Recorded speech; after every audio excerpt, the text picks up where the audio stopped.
Hello, Namaste.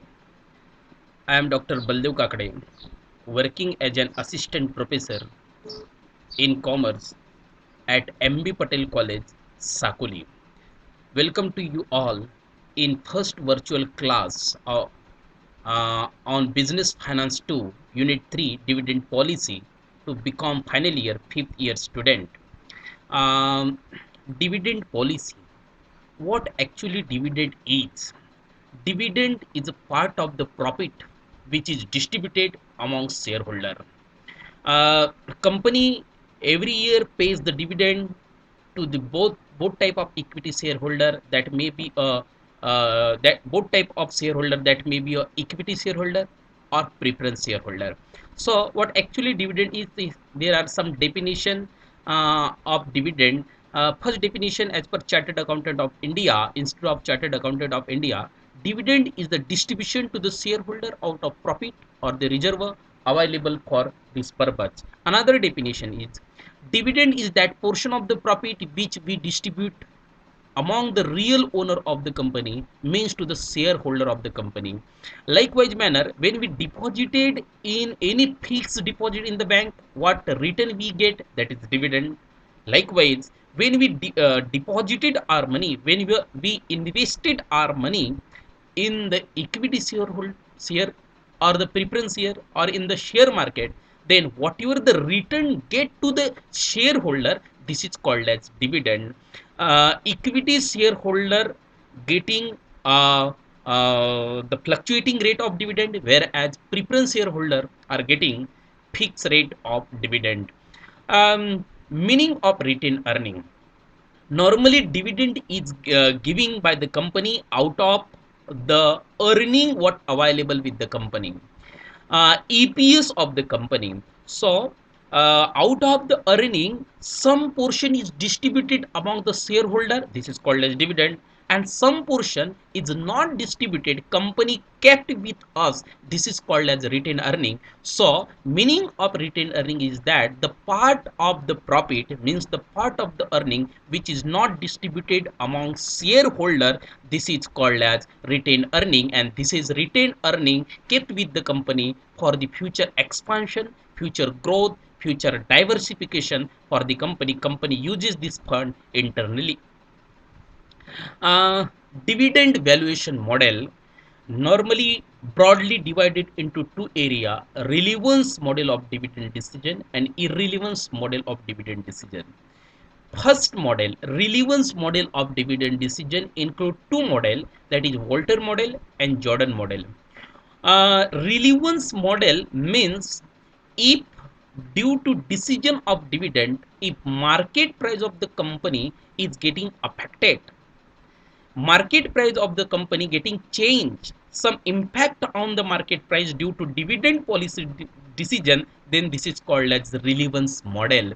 And vice and versa, when due to investment decision there is no any change on the market price of the shares of the company in the market, then this is called as irrelevance model of dividend. So in relevance model there are two model, Walter model and Jordan model. In today's class, just we are going to focus on Walter model only.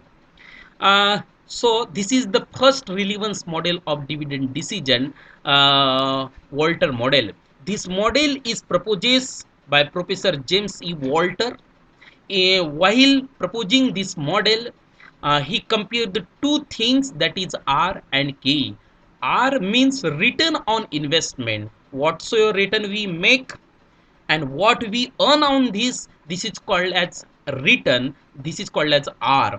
And K means cost of equity, whatever the fund procured by the company, what return company is giving on them, this is called as cost, that is K. So Walter, in order to take the decision of dividend, what Walter do, Walter compared the two things, that is R and K, and suggest this particular model. In order to present this model, Walter suggested some assumptions. First assumption, no external finance available from the firm, means all financing should be from equity shareholder, no external borrowing. Second, business risk complication of the firm remain even after the fresh investment. If we raise the again fresh investment through equity share, the business risk will be same. Value of EPS to be constant for the forever. EPS should be constant. Firm has an infinite life, means the long life, and 100% dividend payout or retention. Either retention 100%, so payout will be 0%, and vice and versa. So again, in order to discuss nicely this model, Walter proposes this three relationship of R and K, and whole companies, various companies are divided into three form. First is growth firm, second is decline firm, and third is normal firm.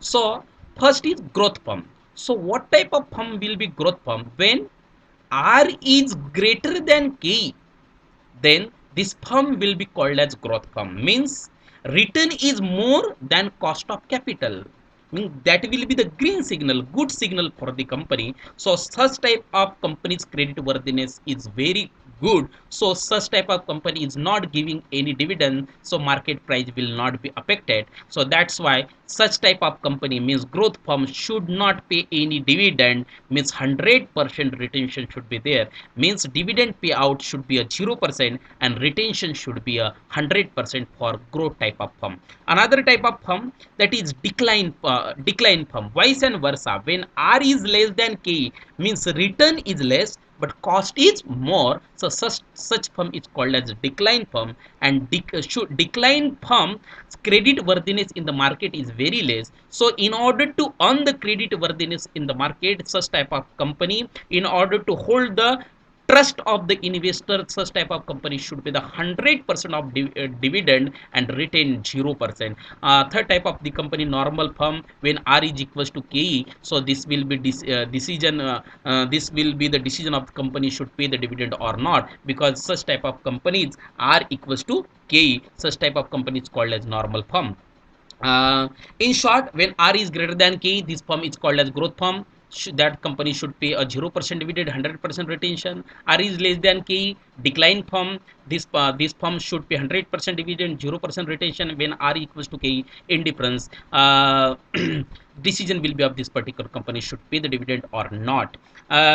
Then this is the formula to calculate market price of this share as per Walter model. P equals to D by K plus in first bracket R by K, in second bracket E minus D whole divided by K. Here P means market price of the shares, D means dividend per shares, R means return on investment, K means cost of capital on cost of capital, and E means earning per share. This is first illustration we will see for the today's lecture. See, following information given for AB Limited, EPS is 9, internal rate of return, that is R 18% and K is 12%, payout is 33.33%, dividend payout ratio. They ask you to calculate the market price of the share, that is P, as per Walter model. We apply this particular formula. We have D, dividend per share.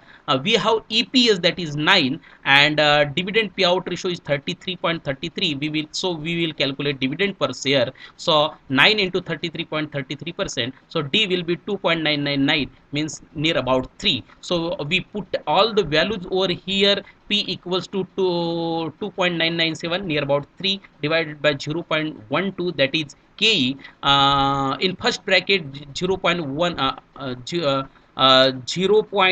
0.18, that is R, divided by 0.12, that is K. In second bracket E minus D, means 2 minus 9 minus 2.999 something, divided by whole divided by K. We calculate the same, so market price will be P equals to 100. So when R is greater than K, in this particular illustration, R is greater than K, means R is 18%, K is 12%. So such firm is called as growth firm, and in the growth firm should pay the 0% dividend, means 100% retention. Thank you very much. Remaining model we will see in next class. Thank you very much.